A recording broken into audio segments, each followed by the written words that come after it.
So welcome everybody to the latest in our series of webinars. Today we'll be discussing how the market is changing and why the asset is key. My name is Katherine Doggrell. I am a co-founder of NewDog PR, who are a strategic B2B hotel investment company. I am not Eloise Bridgerton. I know that that's the rumour at the moment, but I can assure you, even though I did live in Bath, it is not the case.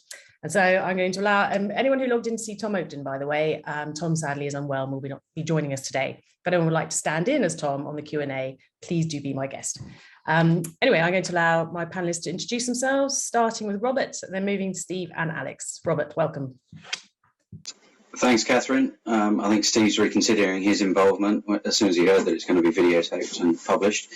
Hello, everyone. Great to be on this afternoon, this evening, or this morning, wherever you are. My name is Robert Williams. I head up the hotels and hospitality team for Watson Farley Williams in Asia Pacific. Being closely involved on the other webinars in this series, so delighted to be on this one alongside Steve and Alex. Over to you, Steve, to introduce yourself. Thanks, Robert. Thanks, Catherine, for having me today. I'm Steve Carroll. I head up the hotels and hospitality platform for CBRE across Asia Pacific, based in Singapore. Look forward to sort of a really powerful and insightful chat today, and joining Alex, who will now introduce himself. Thanks. Hi, Steve. Hi, Robert. Hi, Catherine. Good to be here. I'm Alex. I'm heading Global Asset Solution. We are a hotel asset management company. We have hotels in Asia and in Europe, about 80 hotels all in total. And we work mostly in the upper luxury sector. Wonderful. So there will be some audience participation in addition to the Q&As. We have a poll today. If I could see the poll, and you can all, is nice. And then you can all be thinking about the poll, voting on the poll, doing things with the poll, and then we will look at the poll at the end and decide what the winning thing is. It's kind of like the imminent French election, but more powerful and more persuasive. But anyway, so about 2 years ago, when things were happening in March of that year, we were all looking towards the sector and thinking there's going to be huge change. We were thinking that Accor was going to be buying IHG. We were going to be thinking that everything in the world of hotels was going to be completely and utterly different. And we had Sebastian Bazin on his paddleboard, wheeling, dealing, people growing beards. Everything will change. We thought we were going to see a completely different hotel structure. And what we've seen, it seems, is absolutely nothing seems to have changed at all. Everything is exactly the same. And so we're going to be thinking today about that and about how nothing seems to have changed in transactions. And we put this particular webinar at the end of the series because we were hoping that there would be actually some movement in M&A. And thank goodness, as of last week, we've started to see actual public movement. So we saw KSL buying into the Pig. We've seen Luke Boschman's outfit taking Welcome's place with Point A, the Baglioni Reuben Brothers antics, which has been drawn to my attention. So things are starting to move, and it's all very interesting.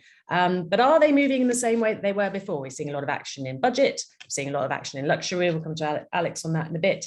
But we're not really seeing anything different, it seems to us. But we are seeing movement. Robert, how are you seeing this movement? Are you seeing it, or is this just the way things have always been? Or is there anything different? What's motivating this? Well, don't want to kind of repeat what would have been covered in various forums before now, other than to say that clearly there was a period of time when not much happened, yes. and that wasn't that nothing was happening. I think it was that everyone had other things to concern themselves with, and that was more internally focused rather than external. I think we've seen a definite shift in that through last year, and then over the New Year period and the Chinese New Year period in Asia, to where we're now seeing a great deal more momentum, and that's activity, I think, across a whole load of segments. We can look at kind of resort versus CBD. We can look at individual jurisdictions. We can look at, as you said, kind of budget, select service, or even hostels through to luxury. And we can look at asset versus operating platforms. But I think across all areas, there's now with hopefully better times on the horizon, and actually quite a lot of positivity around that. And I think that's genuinely kind of traveller and business generated, rather than just being hoteliers trying to be optimistic. There is a sense of pent up demand that doesn't fill empty rooms yesterday, but it gives you some confidence moving forward. And I think that confidence, not only to address issues that have been bubbling away for a couple of years, but also to access opportunities, means that we are starting to see more liquidity. And my market's really Asia, from the Indian Ocean through Asia into Australia and the Pacific, and across that whole spread. Clearly, lots of different segments in there within hotels and resorts, but across that wide area, we're seeing a real uptick in activity, and I think that in the main part, that is probably players executing on pre-COVID strategies. What we haven't seen is clearly the widespread distress. We haven't seen the massive M&A that you mentioned around the operator level. But what we have seen is, sorry. And do you think that's kind of sort of like the main thesis that we're going to try and drag ourselves to today is this idea, as you said, with the brands and the assets, whether all the deals are focused on the assets and whether the asset is now key to everything? Even with the pig deal, it's a strong brand, but it's backed by assets. Is everything asset focused at the moment? We're not seeing shuffling at the top with the brands. Is that how you're seeing it? I think it varies depending on kind of what kind of money you have. I think there's one level of the market where there are big PE funds playing with awfully big checks, and their options in that major scale space are limited. I think they do want access to the operating business, the brand upside, but they also very much want to place money in real estate, and whether that's in real estate equity or in real estate debt. They're really looking to put money to work, and that's the major money manager motivation. I think if you're talking about, and particularly in Asia, very fragmented market, both operator side and capital side, with nothing like the kind of penetration of the major lodging trusts in the US in Asia, and instead there we're seeing high net worths kind of in this. It's not quite volatility, but in an arena where there's a bit more liquidity. We're actually seeing people that have wanted to get into markets and wanted to have hotel exposure in certain cities now finding themselves with access to those deals, whereas 2 years ago, whether it was pricing or just no kind of push factors on the sell side, there wasn't a terrific amount of liquidity. Now we're seeing some of those players have the opportunity to get a foothold in markets that they've long liked. A lot of those players already understand hotels. So I don't think, it would make life easier for all of us on the call, actually, if there was one strategy. But I think it's much more fragmented than that, and it's opportunity. But there's no question that market-wise, I think the money sees opportunity in both the operating side of the business and in the real estate side of the business. Yeah, and trend-wise, we were talking before the call about Selina and whether the IPO there had happened. And Selina obviously is the digital nomads, big flag waving excitement. We haven't seen that yet, although we have seen investment into it. But we haven't seen any of these huge twists in trends that we were anticipating, that we would all be trapped in hotel rooms, having our offices there instead. And we haven't seen that. As you said, it's been that same momentum, the same favoured situation. Steve, how are you seeing things? Yeah, I think I would generally agree. If you could disagree, it makes it much more. No. And I think there's a number of points to sort of elaborate on as well. I think that first of all, across Asia Pacific, there's no real distress, which is I agree, it's counterintuitive where we're at the lowest point in an operating performance, probably in my career, right, of how the hotels are actually operating on a cash flow basis. And I know it's different on a country by country, city by city sort of basis, but there's still no real distress. And a lot of that's obviously, this has sort of been repeated over so many calls over the last 12 months, that a lot of government incentive, a lot of partnership sort of discussions, whether that's with the banks, the lessees, the lessors, all coming together, the operators coming together to stay alive, right? That's sort of what's been happening. What we're starting to see now is borders opening, operating performance, sort of the old term, the green shoots, right? People are getting more confidence in the markets. And I've personally started traveling. I've been on the last 3 weeks on the road throughout Asia. And when you're on the planes, people are moving. And I guess post-Chinese New Year, we have seen a real uptick in discussions with our stakeholders, and they're generally the banks, the owners and the operators. From the owner's sense, they can't sit on their hands for another sort of 2 years. They have to do something, right? Most of them, right? And that's not just the well capitalized, that's less, and the profiles are different, whether that's PE, REIT or family office, whether they're refurbishing their hotels, which is our project management teams have been run off their feet, sort of doing quotes on sort of project management, construction management for existing hotels, not so much development. Alex will talk a lot more about this, but our asset management team is sort of run off their feet in terms of the institutional capital and trying to partner with them and helping either to place money or secondly to manage the risk and the operators on the way out of this to make sure that sort of owner operator relationship is sort of aligned. And in addition, I think the transactional market, let me leave that to the last point, but what we're also seeing is a lot of recapitalizations where firms don't really want to sell. They probably are finding it more difficult to finance in this environment. So they're looking to us to either raise new equity through partnerships or through aligned JV partnerships, and or raise debt. And I guess what we're seeing in Asia for the first time, and it's probably pretty prevalent in US and Europe, is sort of non-traditional lending. And generally started by the PE guys. They haven't been able to place equity, so they're now rolling into debt and stretch senior and offering sort of stretch senior or mezz sort of positions to fill the gap that sort of seniors sort of pull back on. And I think that's sort of a short-term window that they can definitely sort of play. So we're doing a lot of that right on an asset level and a portfolio level across Asia Pacific, which I think is new. And how expensive is that? From our origination sense. As opposed to the traditional lenders where, you know, relationship. Yeah, look, it depends on where you are, but it's like it's a couple of hundred basis points sort of margin. Depends whether it's stretch senior or mezz and what sort of country it is. So yeah, definitely has got a cost to it. But on a blended basis, when you add sort of the senior, stretch senior and mezz to that, in most markets, it's still accretive to a hotel performance over the short term. And I think even in the mezz, what will happen is the exit of those will be the refinancing of the senior to take the senior back up to sort of a 60, 65 if you can, and getting rid of that sort of 10, 15% sort of bridging, I guess, today.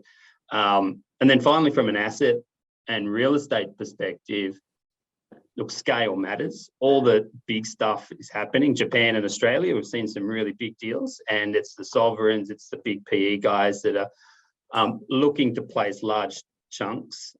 They're all pricing off sort of 2019 numbers, that they're a believer in sort of the industry will recover. And I think when you look at markets like Australia and Japan, which is sort of the bookends of Asia, 80% of the demand is driven by domestic demand, right? So the borders don't have to be open, the borders can shut, domestic demand still will flow as long as the state and prefectures like allow that to occur, which will happen, and that they're more comfortable with doing that. Both markets are very transparent.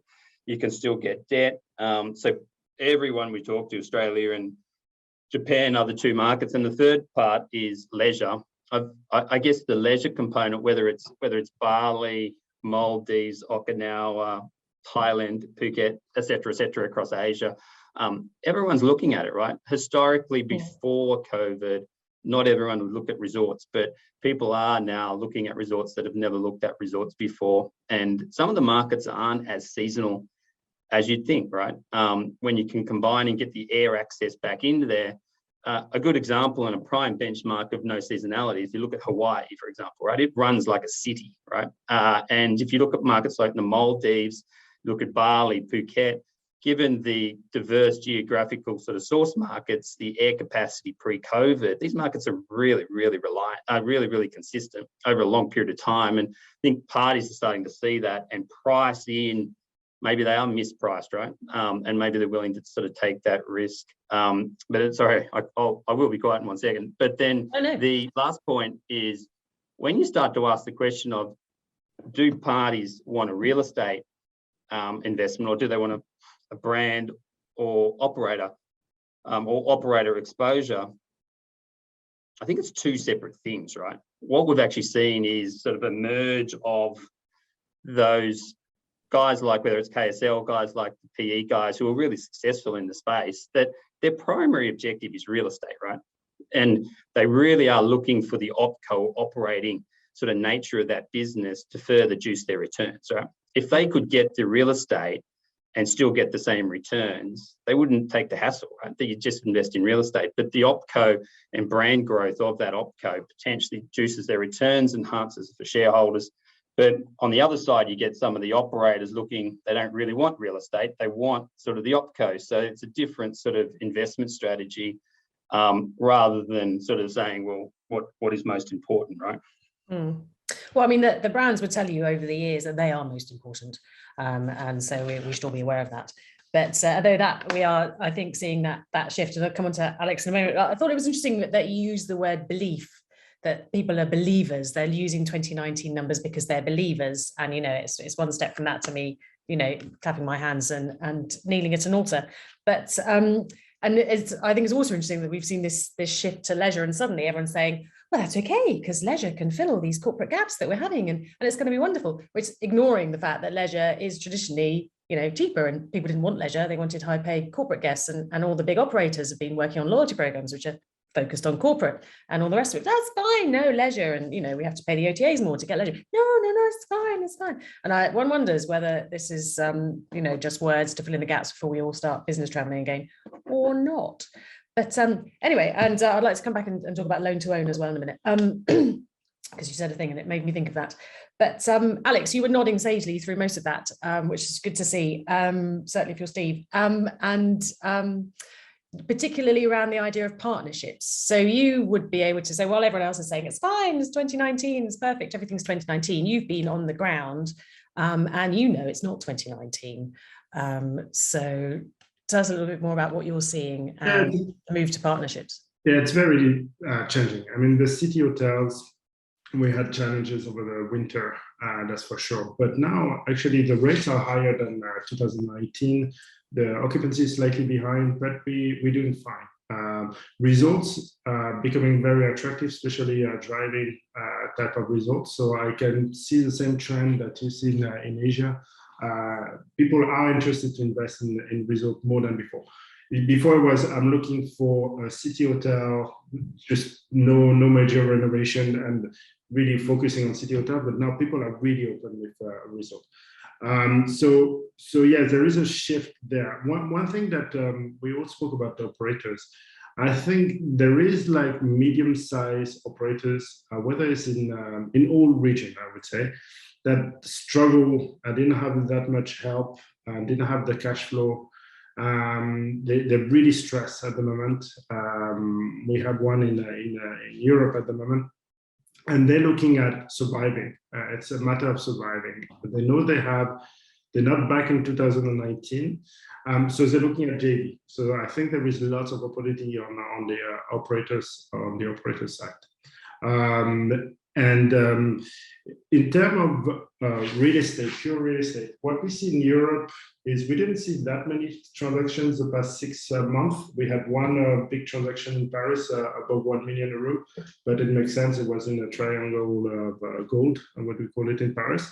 And then the other branded hotels, well, they're all under like 500. They're not that exciting. There is one in an Intercon in Lisbon. There is not that many transactions, but we see lots of owners, family-owned hotels that have been in really big struggle, and there is opportunities there to identify to buy really good assets that are a little bit distressed. We talk a lot with accountants, local accountants that are dealing with challenging properties. Let's put it this way. They had the loan, all those properties had their loan backed up by the government, but now they need to pay back, and that's where the problem is. So as Stephen said, there is like discussions around refinancing, trying to find equity and everything. There is also a lot of need of asset management. It's actually accountants that contact us or lawyers that contact us. It's like, listen, we need to make it work. And one of the shifts that we saw over the past 2 years is lenders are now pushing for asset management, because the operator, let's not forget, when all this happened, what the operator did, the big ones, they empty their corporate office to the dry minimum, and it's because they didn't have cash flow and everything, they need to protect themselves, and it's normal. But now what we're seeing is it's challenging for them to provide adequate support to the properties, and therefore it's on the local ground. If you have a good GM, yes, it's going to drive the business.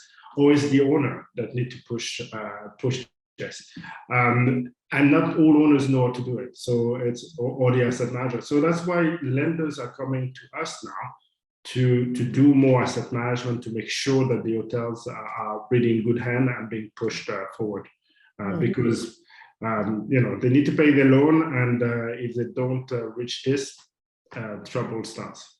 And so. So is it a case with you, teach a man to fish, and now all the owners are looking at the brands as they sort of start to trickle back and fill their headquarters up again and saying, well, I'm not so sure that I want to pay for this.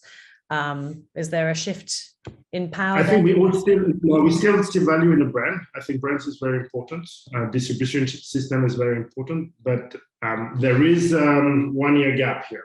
And there is lots of frustrated owners that are stuck with this management contract, and so we need to push the brands to deliver. And if you don't keep an eye on very closely with the brand, you won't get the service that you pay for.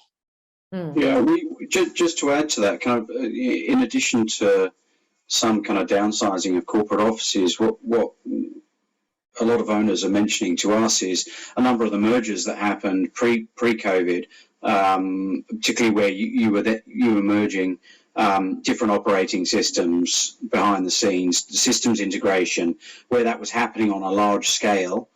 A lot of those programs had challenges, probably not that hard to predict in an ordinary environment, but also that integration was only, in a number of instances, it was only part executed by the time we hit COVID, and we've now got some long 2017 mergers on the operator side, where those systems are only now having their integration completed. So you've got major brands not being able to plug in, for instance, corporate sales and marketing into a brand that they've taken on board even that long ago. So I think it's not only some of the downsizing, but also some of that integration of the mergers that has meant that some owners are certainly feeling that they're paying for services that they're not enjoying, particularly in the corporate sales and marketing space.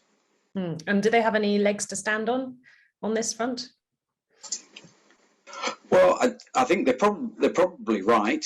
I don't think it's that hard to identify when you actually dig into the detail, and that actually puts a lot of owners off in our experience. You really need to devote some serious time to peeling back the layers of the onion to understand what goes where, how the different channels fit in, how the systems talk to each other, and that's certainly way beyond my understanding. But those owners that have gone down the rabbit hole on that will identify things that would make operators blush, and that will probably happen in a normal day. But I think for some of, and I think some of the operators would stick their hand up and say, yeah, we could have done that integration better. But if you've got a property that was under a brand that was taken into a major global, say in 2017-18, you're just coming out of COVID, we're trying to access this growth and a return of corporate non-leisure business, and you're finding out actually that your brand still doesn't plug into that global set of systems, just as the very time you're trying to react to access demand, that will really concern you. And just this week, I've had a couple of calls on that. So, yeah, I think that's another an area that justifiably is worrying some owners as they try and claw back some of the value, and they try and shore up their valuations ahead of some of the kind of refinancings that I'm sure will be coming. Alex, are you seeing any evidence of that? Yeah, and one of the points as well is that the customers changed, and majorly their habits changed, the way they do business has changed completely. I think you still have your business travelers and everything, but you know how to attract a hotel, in a trendy hotel, your customers. Well, you need to have a social media manager. We put this in place in all our hotels now. Didn't exist before. If the brand don't do that, well, it's the owner has to push for this kind of thing, and it generates really good money for the hotel. We see also the MICE business change completely. Nobody is organizing. I don't know if it is different in Asia, but nobody is organizing meetings anymore between let's say November till March, because we know there will be a peak of COVID. So your hotels, your MICE hotels need to adapt. The operator doesn't see that sometimes, but this is come with, this is important that the brands get used to the new customer as fast as possible and respond. And I think one of the things is brands, if they want to be successful, you have two types of customers. You have your clients that stay in your room, but you have also the owners. And I think it's important that nowadays the operators think about the owners and not just signing deals. They need to communicate better for the owners. They need a real communication. Some brands in the luxury sector are very good with that.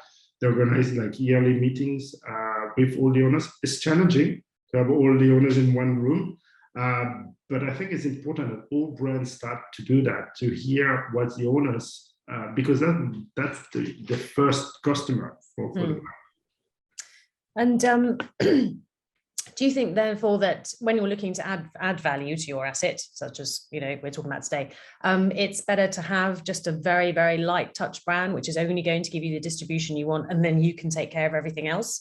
Or should you be looking for complete? Obviously, as an asset manager, you're probably not going to say, yes, I think you should allow the brand to do all the managing as well. But do you think that the brands should step back? They're in the process of stepping back, aren't they? They've moved from ownership, and now they're slowly moving back, and soon they'll just be a kind of illuminated neon sign in the very, very dark distance, it seems.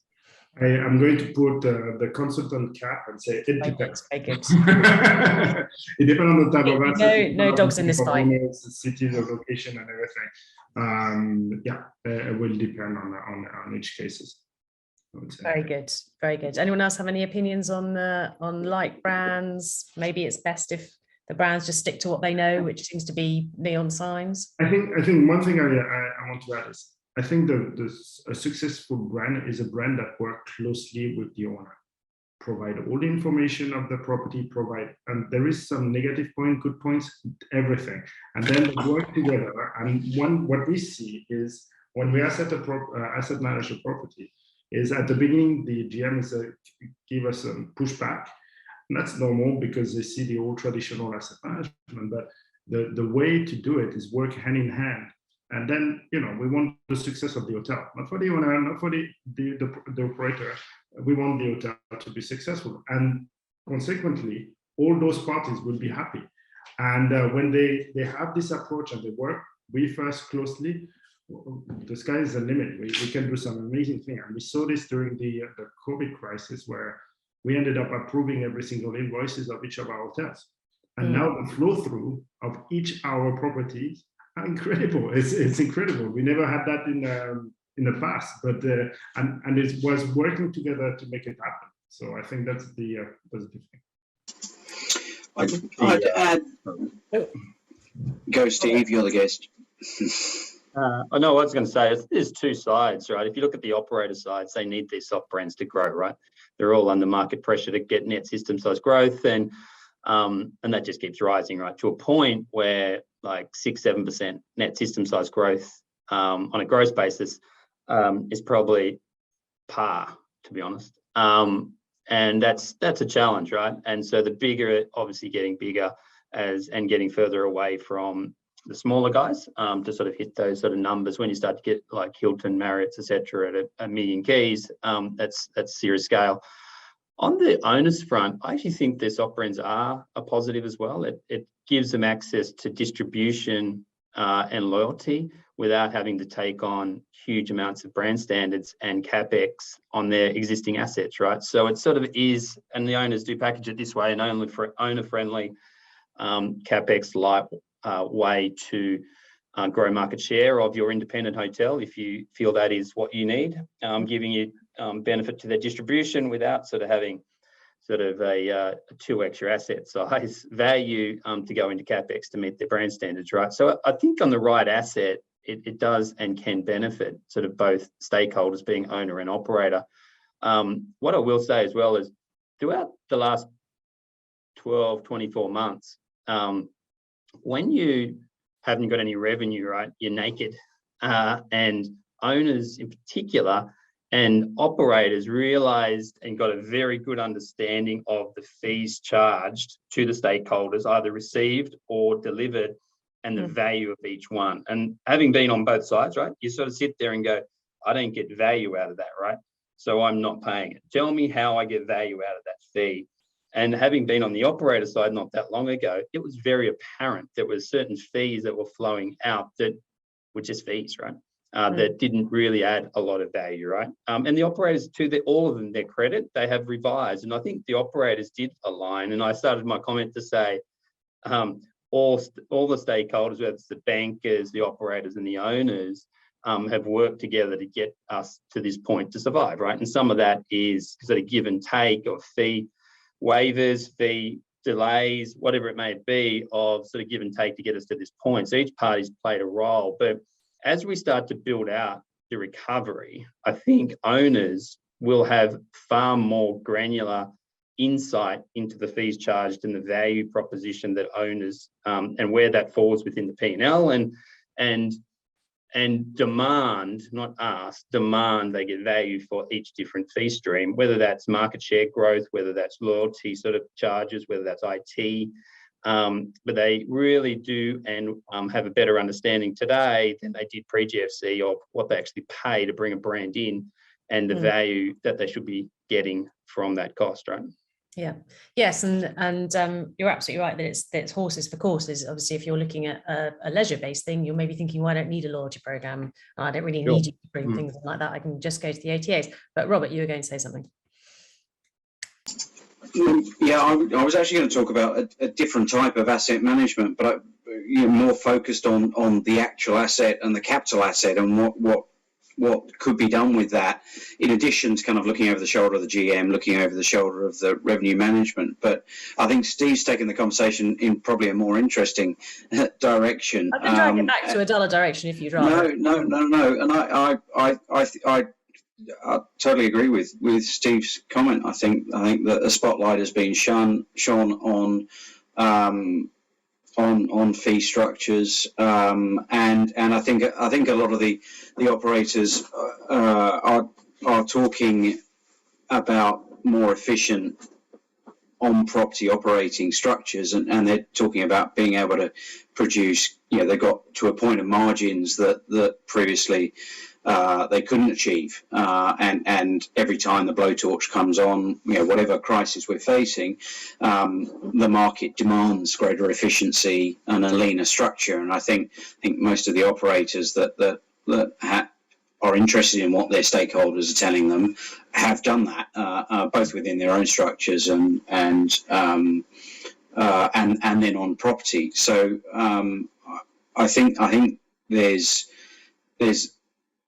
a focus on that. There's amongst owners certainly a strong desire not to see those efficiencies lost.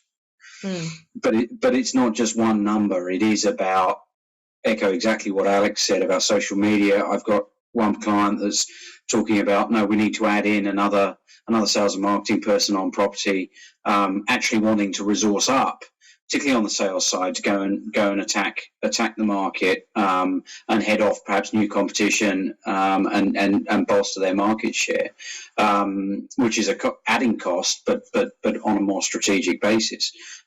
So I think that, yeah, not letting the efficiencies that have been kind of hard won, and have been a necessity, not letting the best of those evaporate through as we get lazier again. But secondly, the noise around the overall fee impact is getting louder. I'd absolutely agree with that. I think you make a good point on the laziness, and it's very easy to sit here and say, oh, the brands charge so much for distribution, oh, the brands charge so much for loyalty. But there is, and owners are happy to say all the brands are the same, and it's awful the way that we all complain about our banks and energy providers. But it is possible as an owner to make those positive decisions, isn't it? And I think that we've seen, as everything's been stripped back, the onus has been on the owner again to maybe educate themselves and step forward and say, right, okay, I can no longer just say, oh, it's the brand's fault, it's this, that, and the other. So I think that the comment about laziness, I think, is relevant here. And everyone's going to have to take responsibility for what they've done. So we've got an interesting question from Rod about social media, Alex, which I'll come to in a moment, but I have an even more relevant one here, which may or may not have been answered, but I'm going to read it out and see who wants to pile in. From Paul, in the post-COVID world, are you seeing any significant changes in the relationship between operator and manager, or indeed operator and franchisor, as applicable?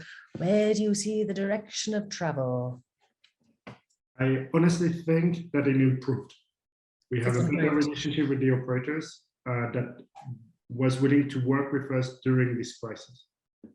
Now we're coming back to normal trading, and if they don't perform, we make sure they do, and now the relationship is also better. They're more willing to make it happen because they know their weakness, and they need us to perform. So they're really open to asset management. I mean, asset management boomed over the past 2 years. It was crazy. One thing I want to mention as well, it's something that we didn't touch on when there is acquisition. I think it's really important as well, during the true-up period, that you have professionals, whether it's lawyers or asset managers, to look at all the potential issues that may arise during the acquisition. And lots of transaction is going to happen in this year. We all know that. But it's important that you have professional that know hospitality, how to read a balance sheet of a hotel, that look at this, because there is some hidden values over there, or ways to increase or lower the value. So I think that's another point that I wanted to mention as well. So asset management is for deals, not just for daily operations. Definitely, even for a short period, but there is always some opportunities, especially when you invest in countries you never worked on. There is lots of potential issue, and we save a lot for our customers. Steve, you're nodding sagely about the asset management point, because we've seen an increase in asset management from groups such as CBRE, who everyone is thinking this is a pie they need to pile into. I think it's exactly that, as Alex described. I think, to me, there's far more transparency in actually what's occurring into the economics of the commercials of you're paying something to get something. So there's far more transparency around that. I guess what I hope actually will stay is, throughout the last couple of years, that it's survival, right? So there's been a very much a can-do attitude and the efficiencies that's driven by that is, when you ask an operator, you ask your GM, if you like Alex, right? You ask the GM, can you make this change? And then you take it to a regional level, and that regional guy goes to the global level, and it goes into a brand world. It's really, in some regards, to get a simple answer, very inefficient. What we've seen in the last couple of years, that the operators have slimmed down their teams, but this can-do attitude at all levels to survive, right? So decisions are made fast. It creates efficiency. when you overlay transparency with efficiency in our sort of relationship environment, it delivers value, right? What I hope is that stays around, right? Because you could say that's called asset management of influencing outcomes, but it really is all parties working together to create efficiency to extract value faster, right? And I hope that stays. How easy is it to keep Chinese walls between sort of asset management and transactions in a big company like yours? Because it must be very tempting to think, oh, I could sell this hotel, make loads of money, or I could, you know, seek. We would never think that. We would never think that. No, but absolutely. You know, it's the efficiencies that motivate you every day. It's the efficiencies. I see that. Exactly. I see that. Gets me out of bed every day. It's me too. It's me too. So I guess from a governance sense, the obvious answer to that is governance, right? Where there are large Chinese walls within sort of our firms and legal firms and other firms that sort of govern that, and our processes, you'd hope, hold that in play. I think we have large valuation teams, large asset management teams, large debt teams, which aren't and have not got the same information as our brokers. But in saying that, our platforms have a lot of data, like consolidated data, right? That creates great insight, and not on an individual asset basis or owner basis, but on a market-wide basis, which can add a lot of value to a platform like CBRE, obviously. And so that's our value, right? Where we deal in all these service verticals, we have all the information, we have all the data. We can provide that to our clients to make sort of informed decisions and sort of influence outcomes, which unlock value. And it gets back to that first point, right? And stakeholder management, as Alex referred to, sort of the relationships and making sure each party sort of works together to achieve a common value, right? Which if the operators are making money, right?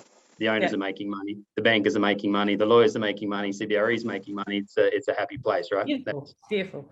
I will come back to the social media thing in a moment, but I'd like to talk about sort of loan to own and the SVC excitement that we had right at the beginning of the pandemic, when we thought everything would change.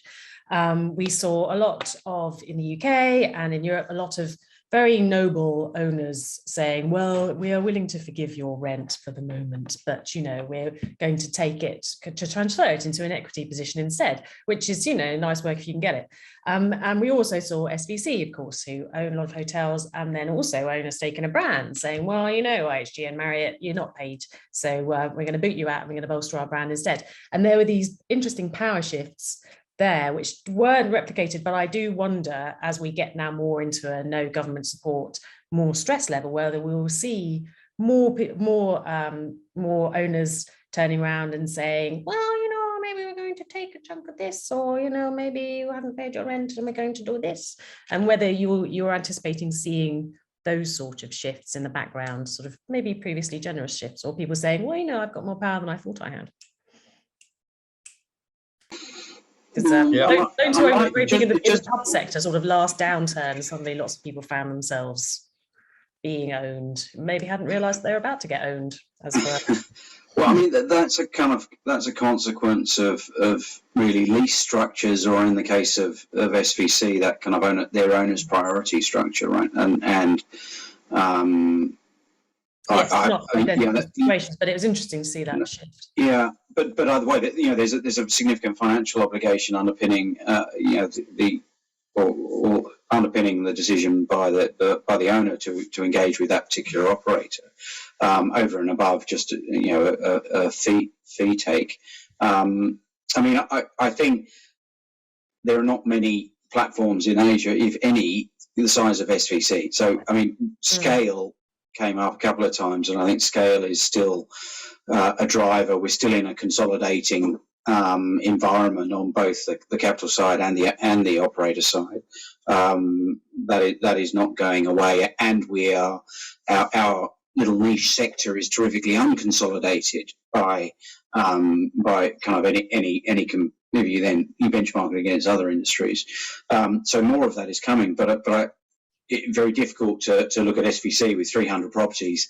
You know, they had 120 odd with Marriott alone, to try and then kind of play out that as a trend that might happen in Asia, where you just don't have anywhere near that consolidation, and therefore kind of, you know, a much more fragmented kind of bargaining position. I think, you know, people are looking for advantage. Most that have been trying to keep their head above water over the last couple of years will feel that the asset or the situation owes them something, not unreasonably. And I think if there's structural kind of advantage to be taken, well, then you should, whether that's buying out a JV partner who's run out of money, or yes, pushing your tenant because you know you can, and ultimately tenants making kind of reasoned decisions. No, you've already sucked up my guarantee. I'm not going to fund that any further. So yeah, I think there will be, you know, whether that's taking advantage or pursuing opportunity. I'm sure there will be some of that, but I just don't see that happening kind of on anywhere near like the same scale as kind of the US market can present. So do you think, are we going to see Accor merging with Marriott? It's my own favourite wannabe deal. I'm just looking at the Skift. I saw the video of Mr. Bazan at the Skift forum in his green. Oh, his probably do it. Can someone ask him if it was green? It's not CBRE green. Maybe it's got a bit of teal in there, but that didn't look very Marriott to me. So I'm not sure if that one would wash. No, I think there's various reasons it won't happen, but I really wish it would. And of course, he must be coming not to the end of his tenure, obviously, he'll last forever, but everyone wants to go out with a bang, don't they? But anyway, that's my own personal hobby horse, and we shouldn't be wasting time with it here. We have another question, which is related to that, and I think can probably be condensed down to a question that we were going to come to anyway. Can the brands offer long-term thinking when they are looking? It's a question we have here, to grow their net system size, support it, but they're smaller, they can't support the owners. Is there a clash between I need to grow at 6 to 7% every year and I need to think of all my little individual owners? Unless you are, obviously, if you're a giant, great big owner, then there's lots of love to be had. But if you're a small owner and you've just added a thing, does anyone care back in Denham or back in just outside Washington or any of these places? Are they thinking long term, or are they thinking, oh God, we got to make 6% because otherwise the analysts are going to freak out? Alex, can they think long term? That's a good one. Listen, I think they do care. And here I'm speaking as asset manager, because the perception is that asset managers don't like the brand, but it's not true. We like the brand. We're so close to the brand. We're not really consultant. We're much closer to the operation than a general consultant. We like the brand. We think it's important. Now, it will depend on the type of assets. If it's a big Marriott that makes sense and it's like, yes, it's great, and they will take care of it. And now, if it's a resort, they need a little bit more attention, and it's up to the regional as well to provide that, the full support. And I think all those brands need to have really good regionals that are proactive with the owners. I mean, most of regional, they're the key point, the key contact with your owners once you sign the deal. And most of the regional never talk to the owners. Never. And I think it's really important that they do like this granular work with the owners to make sure that everything that the concern that they have is addressed. In terms of upper luxury, there is obviously the attitude, blah blah blah.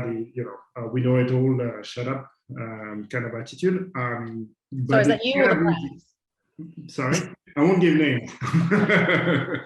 But there is this kind of attitude, and it's true. Some owners, they don't know what is hospitality. It's just they invested in their big luxury brands and they know nothing, and they just don't understand why the coffee didn't arrive on time, and that's the only concern that they have.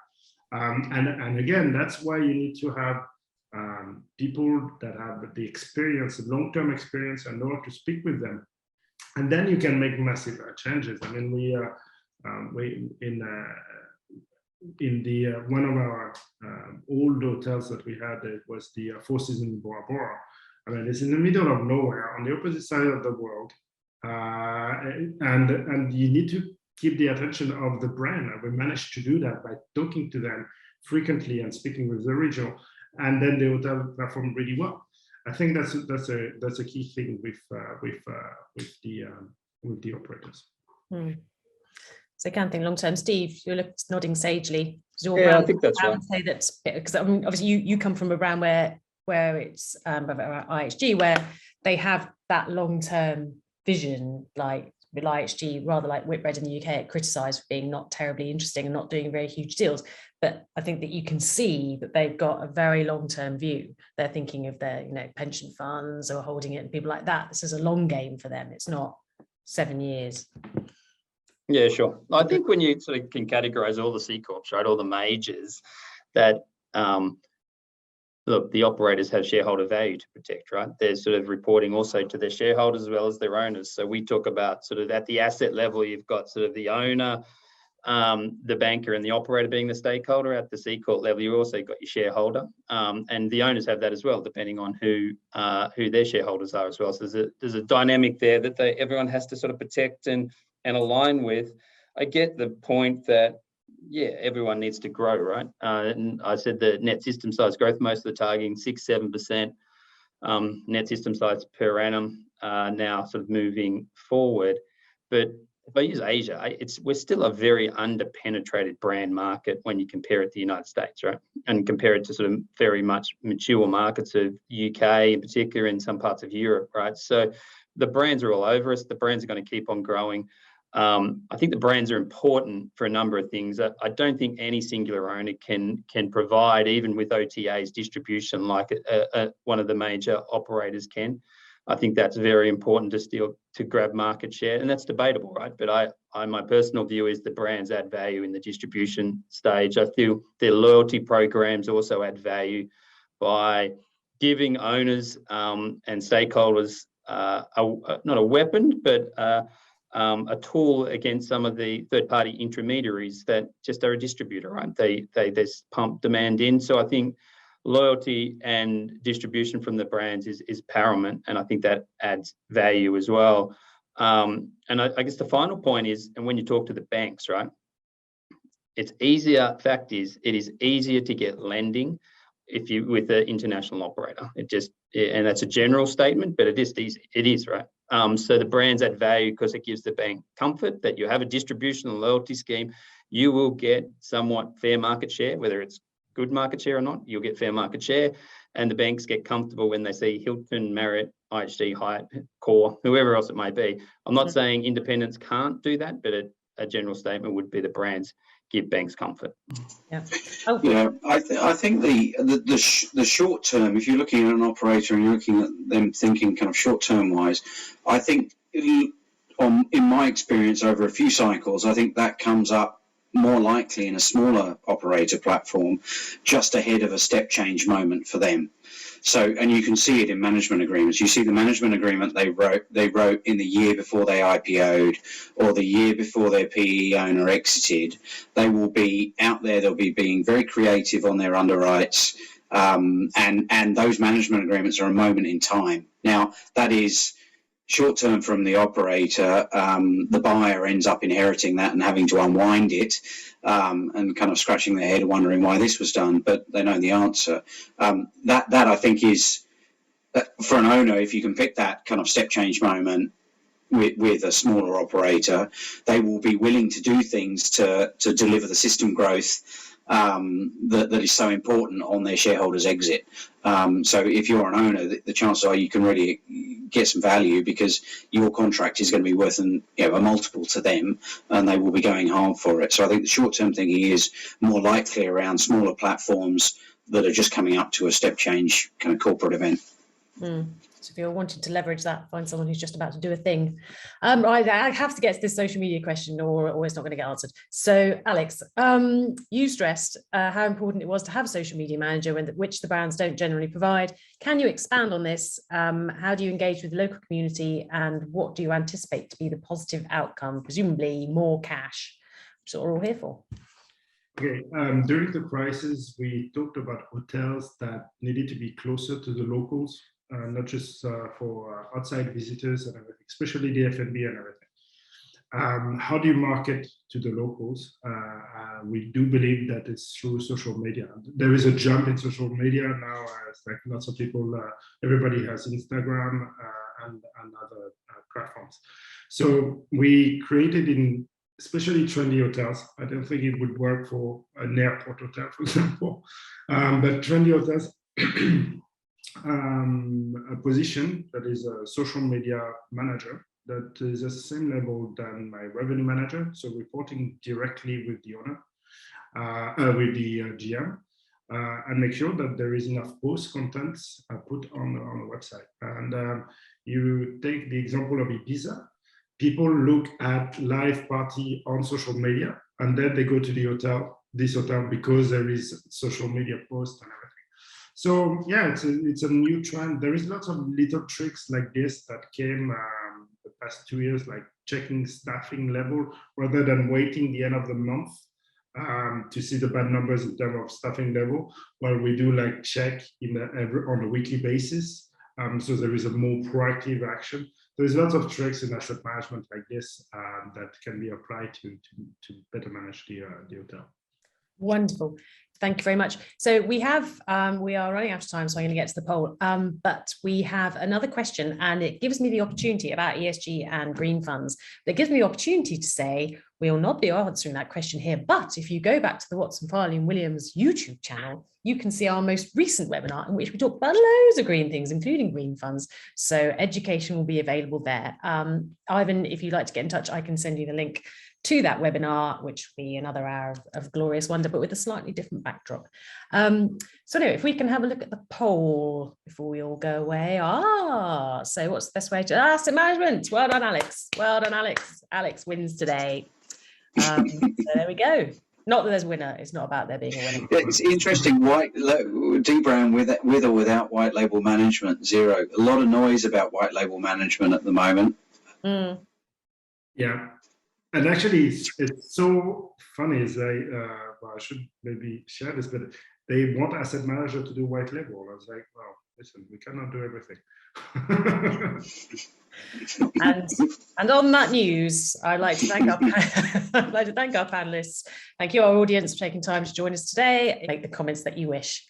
Thank you, everyone, for gripping and a very amusing debate. Thank you all. Thanks, Steve. Thanks, Alex. Thanks, Catherine. Thanks. Bye-bye.